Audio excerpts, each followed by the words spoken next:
Welcome everybody once again to the Whiskey Hideaway video, and today I'm not in the Whiskey Hideaway, as you can tell, and this isn't Ty. Yeah, we're in my living room. I'm Katie. It's my friend Katie, and as usual I'm Steve, and we're here to taste and review whiskeys. And Katie, tell us about your experience with whiskey.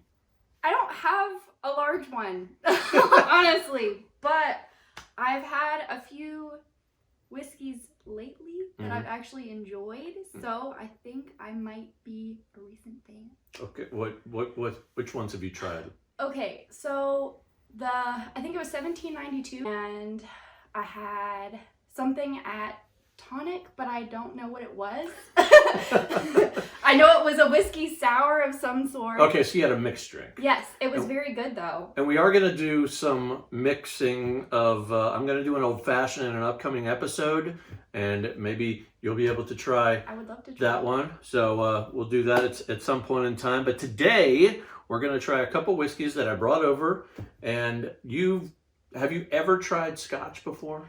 I have, but it's been years. Okay, so you don't remember what kind of Scotch it was? Absolutely not. Whether it was a single malt or a blended Scotch or where it came from in Scotland? Nope, I'm more of a wine gal, so that's what I stick to for the most part, but okay. I'm starting to enjoy whiskey, so I can share that with you. Okay, well I have one Scotch that we're going to try, but I also have this is a bourbon whiskey. It's called Woodinville. Okay, so we're ready to pop the cork on this bad boy. Ooh, nice. I've noticed that a lot of different whiskeys actually have slightly different colors, and I don't know if the stronger it is, the darker it is. Not really. No? A whiskey could be aged for as little as a week or 2 weeks and have a really deep color depending on what it's being aged with and in what. Age doesn't define color, as you'll see on the Scotch that we have coming up here. All right, so this one is, like I said, it's the Woodinville Straight Bourbon Whiskey, pot stilled, 90 proof, 45% alcohol, and handmade in Washington State. Awesome. All right, so let's give it a try. Now, first thing we're going to do when drinking whiskey like this is we want to smell it. Right. All right. Which I smelled actually right when you started pouring it. You did? I did. Okay. It smells a lot like vanilla. Yeah, you'll get a lot of vanilla, very sweet, sugary. But I also have a woody scent that I'm getting. Mm-hmm. I don't know if it's like a cedar wood or... No, they wouldn't put wouldn't be a cedar. Bourbon and cedar. Really? Most more than likely it's going to be an oak. So a lot of bourbons have sort of an earthy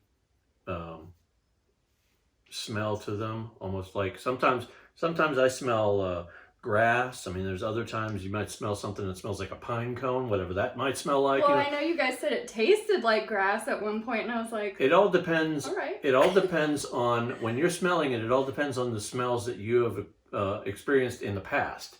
Because if you haven't experienced a lot of that stuff, it's hard to determine what you're smelling here. Right. Because it could be very mixed up. Some whiskeys, you put it up to your nose, you get a couple notes and that's it. It's not very complex. Well, it is very sweet, so I'm getting like a vanilla scent, and then I'm smelling wood, which I thought was cedar, vanilla, but it's not. Wood, honey, just a little bit of honey because of that sweetness. Yeah, it's not heavy at all.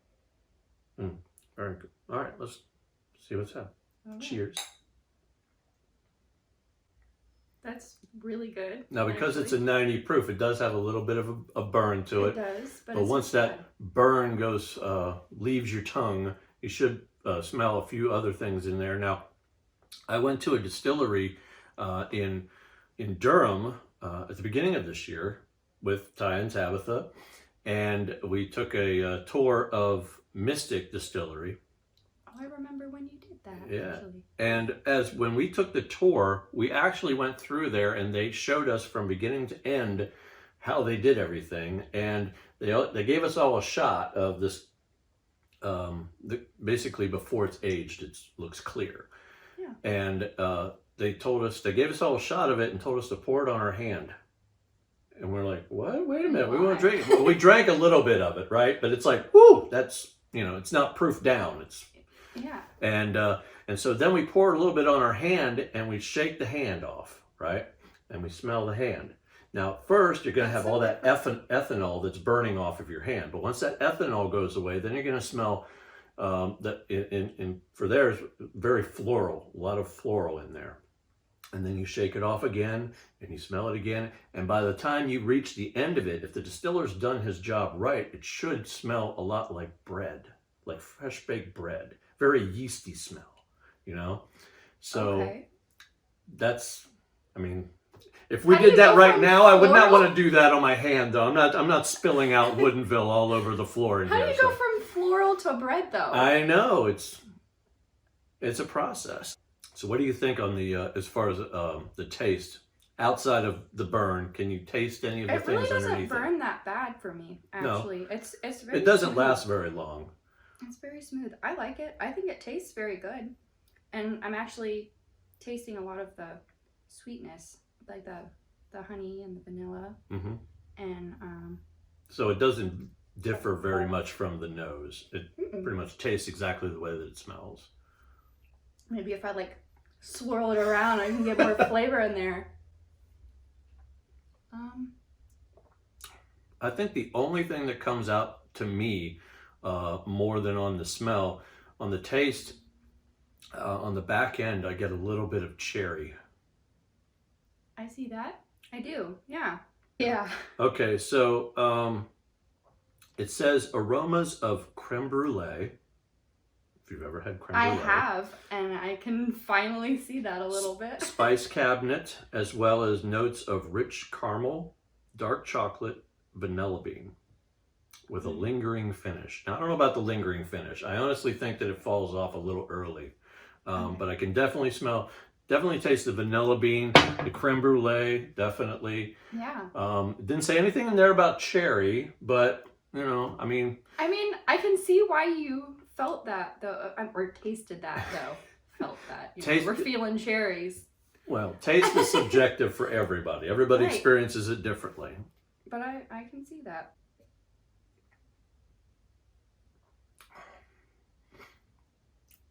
I'm trying to get that chocolate. I'm trying. Maybe just a little bit, but Yeah. it's not overpowering by any means. Okay, I noticed, actually, this is kind of silly, but breathe out, go, and then breathe back in. And then you can taste the chocolate. I know that's so silly. Mm-mm. Actually, you're supposed to do, breathe out over top of it or breathe through your nose when you're doing this and sip it very lightly. But yeah. You see it now? It comes out on the tip of your tongue when you breathe out. You can taste it. You can taste the chocolate. Yeah. Okay, so now we're on to scotch. And you have Yay. no idea what kind of scotch you've had before in the past, right? None. Okay. When I first started my journey into the world of scotchdom, I just made That's that what up. you I wanna just call it? made it up. My first scotch was Glenlivet, which it's a very good scotch. And the only reason that I drank that scotch was because I saw somebody drinking it in a movie. And it was the only one that I could remember. You just had to try it. Yeah, so I walked in, I'm like, I want a bottle of Glenlivet, and they're like, there you go, which one do you want? I'm like, I don't know. So I tried it, and I loved it. It was like my favorite, right? And then I tried a bottle of Dewar's, and that is a blended scotch. And if you're not familiar with blended scotches, it basically means that they could blend it, like they have different variations of their own product. They take the best of this and that and bring it into a single bottle, which is kind of like what we're about to drink. Then how would it technically be a scotch then? Well, it is a scotch because they were all made in Scotland, because all whiskey that comes out of Scotland is scotch. Okay. At least that's what I've been told, right? Tell me if I'm wrong. Well, today we are drinking what is called Laphroaig Select. And the select part of it is they're taking some of this and that from their distillery, putting it in here, and giving you what is technically a single malt, but it's a single malt of their whiskey. All right, and one of my favorites is the Laphroaig 10, which does taste an awful lot like the Laphroaig Select. I think they're trying to dupe us, honestly, because I think this is 10. They just put a different label on it. But anyway, Sure. obviously I've tried it already. Okay, now this is going to be very different smell-wise. And Okay. because this is an Islay Scotch, Islay Scotches tend to be very smoky. They smoke the peat. Well, for me, No I feel Scotch. like this is gonna be almost like a whole new experience because I think I've had Scotch maybe once or twice, but it was so long ago that trying this again is just gonna feel new. So Yeah. I'm gonna be learning And as you can from see- you and trying it at the same time. And you can see this is much lighter in color than the Yes. other one was, right? But this was aged probably 3 times as long as the other one. It looks almost like an apple juice or something else that shall not be named. Oh, wait. Smell. Oh! It's okay. It's Okay, all right. wait, I'll It's all right. smell it. Yeah, give it a smell. What's that smell like? Burnt wood. Seriously, it smells like it's burnt. I've equated it to sitting by a campfire. I was gonna say it smells like my fireplace. Yeah, it smells like a campfire. You're in that one chair where all the smoke is rolling to while you're sitting next to a campfire. But it also has a sweet undertone, and I don't know what it is. So the main thing about when they're aging their product in Scotland and in Ireland is that they have a completely different climate than the United States. Right. You go to different places like Washington State or Texas or Kentucky. I mean, you're talking variations in climate. So Right. it's going to be variations in all the tastes that you have in your whiskeys or bourbons. You're making me feel silly, like you're all educated about Oh, all I'm these just drinks. pretending. I'm And here regurgitating I what am. I've learned. No idea. Well, let's taste this thing. All right.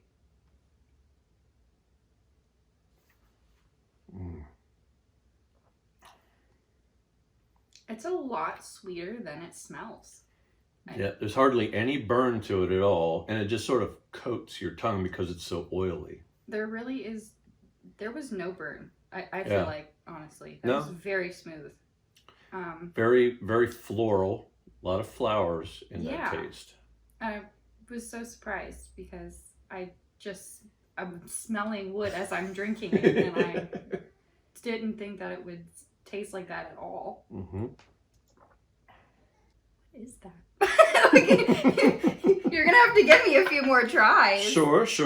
Keep going. Don't read. I feel like that's cheating. Actually, they don't even put tasting notes on here. Okay. It says, this special Laphroaig is created from carefully selected casks of each of our key styles, stretching back in time with one notable addition, the heart of the spirit, which is drawn from that American oak cask, rarely used for Scotch whiskey. Well, kind of similar to the whiskey that we had prior, I'm tasting a vanilla. I'm honestly surprised it's not darker, like a darker color, because when you think of charred wood, you'd think it would, like the ashes or, the dark color of the wood would seep into it more. But I think something important to notice is after a while, like after your first initial sip and then waiting, Right. you literally just taste the burnt wood in your mouth afterwards. There is nothing else. The sweetness goes away and you just taste woody aftertaste. It's very natural, very naturey. Okay. All I right. like it. Good. It's good. So you like Islay Scotch then? I do. All right. I'm very surprised, especially because after sniffing it, I was like, God, this is going to be awful. And then you taste it, and it's actually very sweet.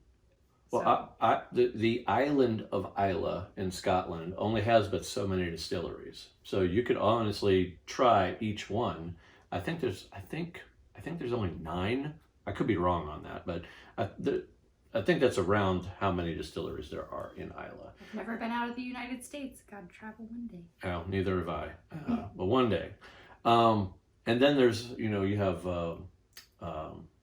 Highland scotches, Speyside scotches, lots of different ones. So lots of things, lots of different stuff to try. Just like different bourbons and whiskeys across the United States are all going to have different flavor profiles, and that's why people like me makes channels like this on YouTube. So you can educate people. Well, I don't know about educating. Well, I'm only sharing what I have learned through other channels like the Whiskey Tribe. It helps people learn about different kinds of, whiskey and scotch and wine and whatever else you decide you want to make videos about, so that they can learn about what they're going to be Eventually tasting. some wine and some beer tastings. We had talked about that in earlier episodes, but just to share a little tidbit, the beer tasting kind of fell through, but only temporarily.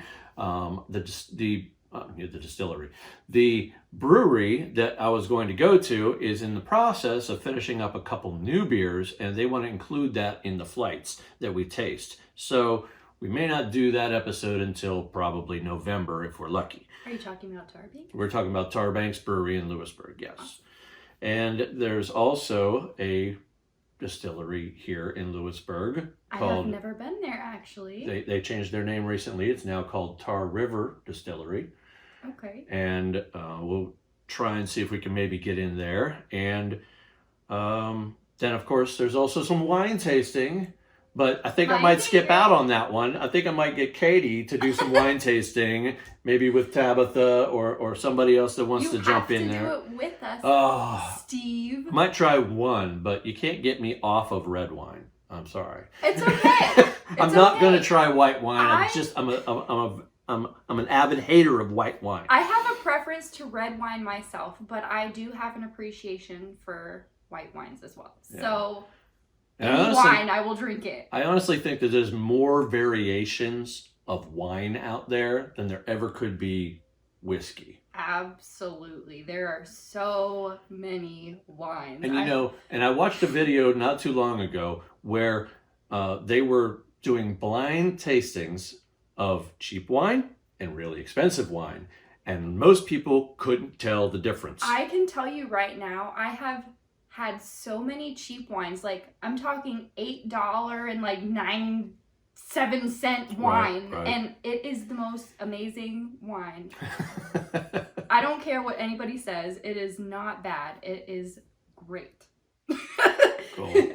So you've got to try the cheap stuff. Don't knock it down. All right. Well, guys, thanks for joining us in this video. Thanks again for Katie for helping me out in this episode. And put in the comments below what you thought about this episode. Did we screw something up? Did we say something wrong? Probably me that just said something wrong, about what something, I know the scotches nothing. or whatnot. Yeah, I'm regurgitating stuff that I've heard online. So, I will take your comments and embrace them. If you want Katie back in another episode, let me know also. And I'll be here. Thanks for joining us. See you in the next video.